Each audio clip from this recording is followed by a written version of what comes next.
Hi guys, so I've interviewed people for this channel and I'd like to do more in the future. While it's important for me to provide something interesting for viewers and listeners, it should not be a case of just letting the person go unchallenged. This is why I normally do a live stream interview unfiltered. I've even reached out to Brexiteers asking them to come on and have a chat. None have responded. Ben Habib is someone who I'd like to speak to. I've reached out to him, but instead he seems more willing to go on smaller channels that don't actually challenge him or ask him tough questions. Here Ben chats with former member of the Brexit Party, Michael Heaver, about Brexit in 2022, the Northern Ireland Protocol, and Boris Johnson. If Michael won't call Ben out, then I will. Yeah, not doing too badly, And I thought it'd be great for viewers of my channel to get your insight into where we are in terms of the protocol, in terms of, as I said, these negotiations with the EU. So first of all, I want to highlight the tweet that you put out making a prediction, and I'll bring it up on screen there. My prediction, you said, for 2022, Boris Johnson will accept ECJ supremacy in Northern Ireland. He will buckle like he did over the WA and then the TCA. Prove me wrong, you say, Liz Truss. Now, Ben, I've done a few videos on the ECJ and the protocol, but for those who aren't aware, could you give a bit of background on this, please?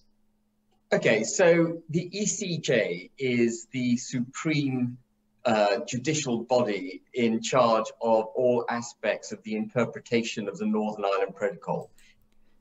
No, that's not true. Ben knows this is not true. It only deals with aspects of the protocol that are related to EU law. Not all aspects of the protocol. Okay, now I wish Michael had challenged him on this. It's something quite simple. The ECJ is only interested in EU law, not all aspects of the protocol.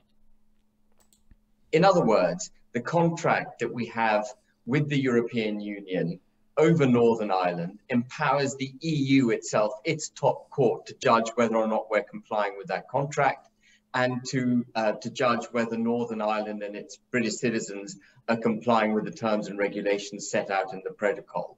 We have in effect handed over control to a significant extent of Northern Ireland to the European Union through the hegemony of the European Court of Justice. Now, another problem with this interview is that Michael didn't ask Ben Habib, then why did you vote for this? What he's talking about here is the Northern Ireland Protocol, and the Northern Ireland Protocol is part of the Withdrawal Agreement, the Withdrawal Agreement that Ben Habib voted for. But at no point in this interview does Michael ask, why did you vote for this? If you have a problem with the protocol, then why did you vote for it? You can complain all you like about the protocol if you didn't vote for it. But you voted for this in the European Parliament, not in the House of Commons, okay? In the European Parliament, when he was an MEP, he voted for this. Now he's complaining about it. That makes sense. It's effectively the annexation of part of Northern Ireland. And as long as the ECJ, the European Court of Justice, has that position over Northern Ireland, it is impossible for anyone to claim that the entire United Kingdom has left the European Union. That was the compromise. That was the compromise that Brexiteers in Great Britain decided to go with. Boris Johnson and the ERG. They decided, look, we want to leave. Well, Northern Ireland is going to get thrown under a bus if we leave without a deal.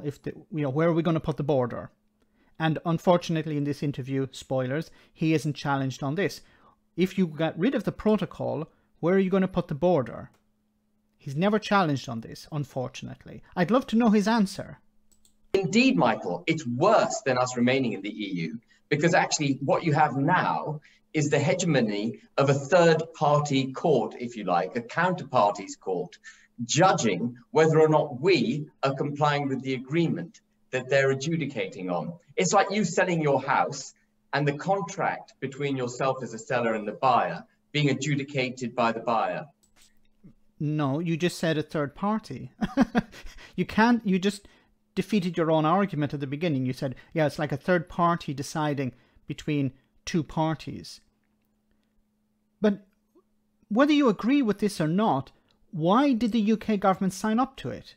if they had a problem with it, why did Ben Habib vote on something that he didn't understand or he didn't read? You wouldn't do it, would you?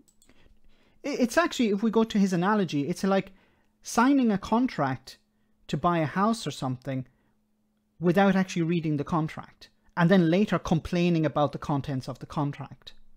There's been reports that this was a red line for the government to remove the ECJ completely. And since then, there have been rumours coming out that actually the government's position on that had changed. Even that, perhaps, that change in position, backing down in the negotiations with the EU on this aspect, could be a contributing factor to Lord Frost resigning as Brexit minister. First of all, Ben, do you think that's likely? And second of all, what do you make of Frost leaving that role? I think it's a dead certainty that the British government under Prime Minister Johnson are going to capitulate on the ECJ. What we're going to find, I think, pretty quickly in the new year is that some form, using the words that the government will use, of ECJ supervision will remain. And in order to make the to facilitate trade between Great Britain and Northern Ireland and to diminish the impact of that Irish Sea border, in order to achieve that, instead of refusing checks at Larne and Belfast and so on, what our government is going to do is align the United Kingdom more with EU regulations. That's a pile of crap. First of all, they can't just reject checks. That's their responsibility under international law and under British law. The UK government agreed to do this. You want them to break international law? You want them to break British law?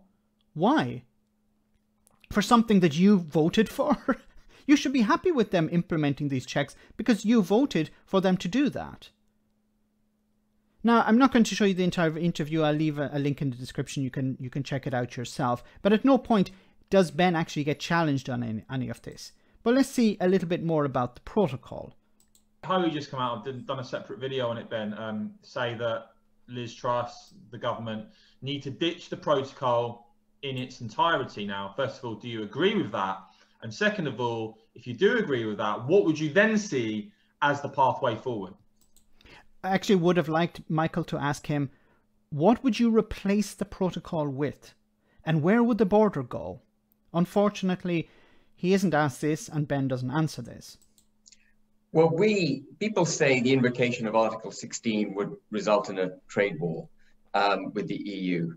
Undoubtedly, ditching the protocol would therefore result in a trade war. But the point is this, Michael, we've been in a trade war with the EU since 2016.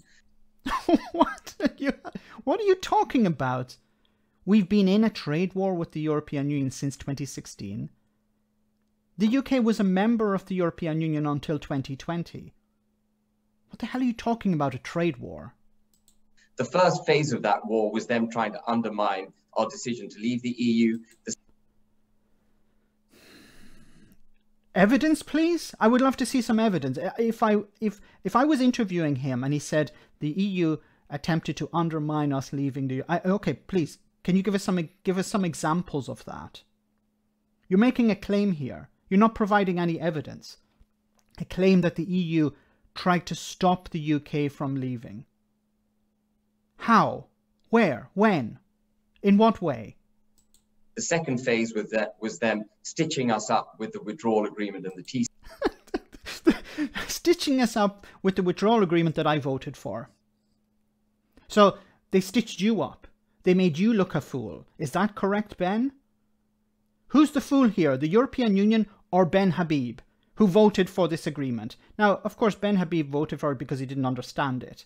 I don't think he's a very intelligent individual. Prove me wrong here, Ben. Okay? If you're a very intelligent individual, explain to me why you voted for something that you now disagree with. I'm not trying to be offensive or anything, but, you know, what is the definition of stupid? Not reading a contract and then complaining about the contract. You know, apply this to anything. Oh, look, I've signed a new contract for a mobile phone. Did you read the... Now I'm complaining about it. Did you read the contract? No, I didn't. Well, then stop complaining. TCA, and now they're stitching us up over Northern Ireland. And this trade war with the European Union will continue whether or not we ditch the protocol. The sensible, correct thing for our government to do is to ditch the protocol. And replace it with what?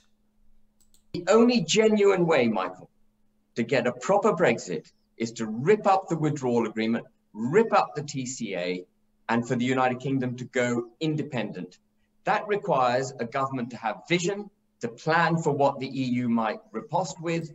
And act like a criminal, basically. Break international law, break British law. That's what you want them to do. Now, he doesn't give a crap about the people of Northern Ireland, because if the UK government were to rip up the withdrawal agreement, then a border would have to go somewhere. Ben has never answered this question. Where does the border go, Ben? Well, some of his friends in Northern Ireland would like the border to go on the island of Ireland. And to hell with the consequences of that. These people campaigned for Brexit. They didn't understand Brexit. They didn't understand the consequences of Brexit. Now that the consequences have arrived, they're complaining about it. And they want somebody else to fix their mess. They want the European Union to fix their mess.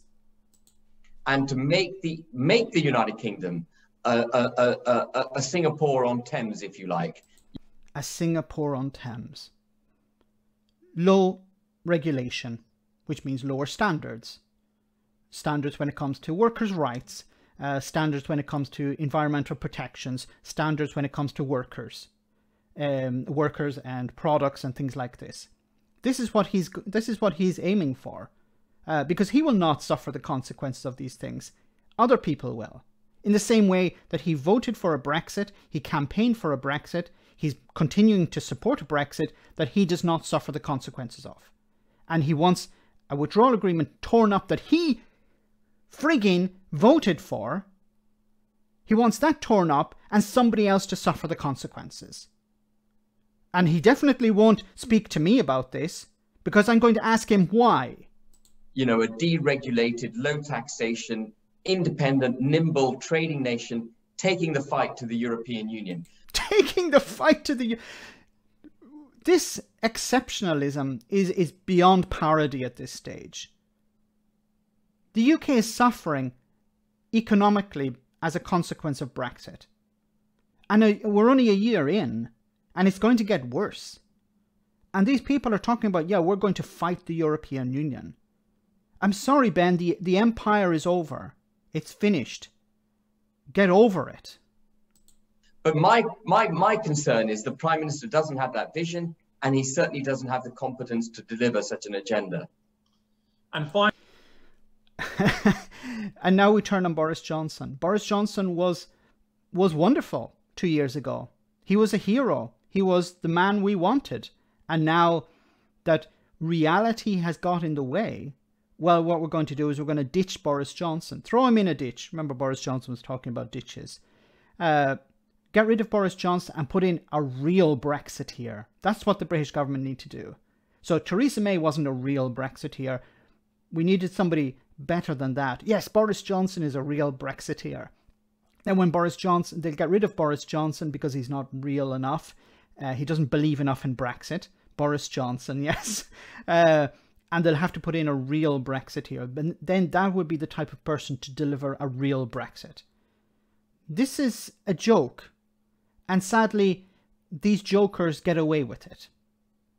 Let me know in the comment section, guys, what you think. As always, your comments are greatly appreciated. And I'll leave a link in the description so you can check out the entire video.